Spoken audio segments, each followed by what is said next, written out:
Usisahau kusubscribe, like na kucomment. Haki za binadamu zatajwa kudorora Tanzania. Ikiwa dunia inaadhimisha siku ya haki za binadamu, Tanzania imetajwa kuwa miongoni mwa nchi ambazo haki zimerudi nyuma kwenye nafasi ya kulinda haki hiyo iliyotajwa kwenye katiba. Wadau mbalimbali wameadhimisha siku hiyo kwa kukumbusha wajibu wa serikali wa kulinda haki na kwamba bado ina nafasi ya kusahihisha yale yaliyopita yaliyoitia dosari nchini, ikiwa pamoja na matukio ya utekaji, mauaji na kuwafungulia kesi za kubambika wakosoaji na wapinzani. Jebra Kambore ni wakili wa Mahakama Kuu, pia ni mwanaharakati wa haki za binadamu. Alichapisha kwenye ukurasa wake wa Instagram akitoa msisitizo wa kutorejea nyuma kwenye kupigania haki za binadamu. Ameandika kuwa siku kama ya leo tarehe 10 Disemba mwaka 1948 dunia ilipata tamko la haki za binadamu, yani Universal Declaration of Human Rights. Tusirudi nyuma, ni lazima tusonge mbele kulipigania taifa letu kwa kuwa bora zaidi, kukimbia mapambano na usaliti jamii na kwa wenzetu. Kwa upande wa Kituo cha Sheria na Haki za Binadamu LHRC, wametoa wito kwa Tanzania kujitathmini kwa namna bora ya kuirejesha taswira yake kwenye macho ya dunia kuwa nchi yenye kuheshimu haki za binadamu na badala yake kutaja kama nchi yenye uvunjifu wa haki. Akizungumza na Mwanahalisi Digital, kaimu mkurugenzi wa LHRC wakili Fulgence Masawe amesema kuwa matukio yaliyotokea nchini yametoa kiashiria kibaya cha uvunjifu wa haki za binadamu, ikiwa ni pamoja na matukio mauaji na utekaji wa watu.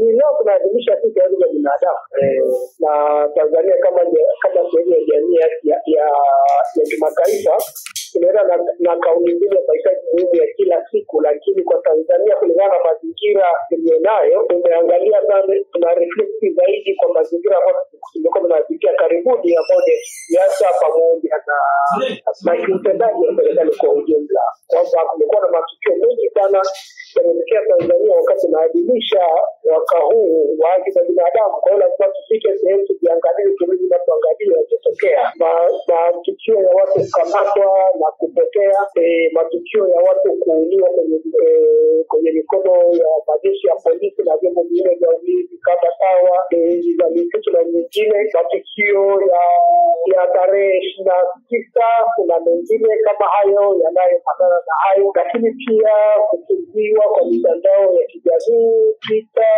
Clubhouse, Telegram, ugumu wa kesi za uhaini na kutoka za uhaini kwa sasa hivi inaonekana uhaini ni kesi ya kawaida sana kwa Tanzania, wakati mara 28 ya katiba yetu 28 inasema kwamba uhaini ni kati ya makosa makubwa sana kwenye nchi yetu. Kwa hiyo tunaona kama sheria inatumika katika hizi kesi za kupiga kisiasa zaidi kwa ajili ya kunyamazisha wale ambao wanaonekana kama vile wanakinzana na serikali. Yaani kienda mbele zaidi, kuna jambo jipya ambalo limejitokeza mwaka huu ambao tulikuwa tujazoea, uhuru wa kuabudu, uhuru wa dini. Tunaona makanisa yanafungiwa, kuna uzima na sasa zimefunguliwa kwamba kikuto kabisa, lakini viongozi wa dini wanashambuliwa. Tuliona sana Kizima, tuliona mchungaji kule Arusha na wengine, na pia sasa hivi vichocheo vya mgawanyiko hivi tunafikia ambao kwa siasa Tanzania. Kwa hiyo tunaposherehekea siku hii turudi kwa Tanzania tukosea wapi ili kujirekebisha,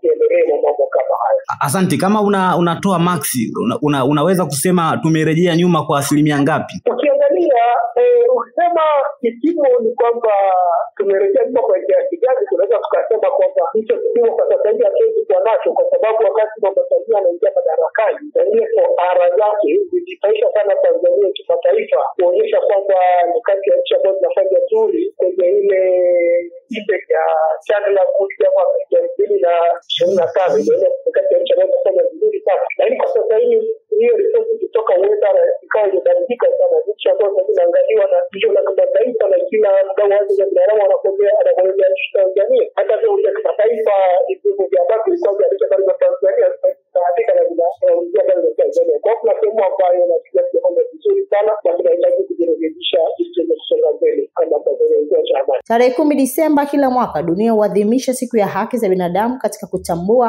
na kuhamasisha juhudi za ulinzi wa haki za binadamu kama ilivyoainishwa katika tamko la ulimwengu la haki za binadamu lililopitishwa na Umoja wa Mataifa tarehe 10 Disemba mwaka 1948. Kwenye azimio la kimataifa la haki za binadamu, azimio la kwanza la kimataifa la haki za binadamu ni moja ya mafanikio makubwa ya Umoja wa Mataifa. Uanzishwaji rasmi wa siku ya haki za binadamu ulifanyika katika mkutano wa 317 Baraza Kuu la Umoja wa Mataifa tarehe 4 Disemba mwaka 1950, wakati Baraza Kuu lilipotangaza azimio la 423 kwenye mabano vile kialika nchi zote wanachama na mashirika mengine yenye nia kusherehekea siku hiyo kama walivyoona na kukubaliana. Mashirika mengi ya kiserikali na yasiyo kiserikali yanayofanya kazi ya utetezi wa haki za binadamu pia hupanga matukio maalum ya kuadhimisha siku hiyo kama vile mashirika mengi ya kijamii.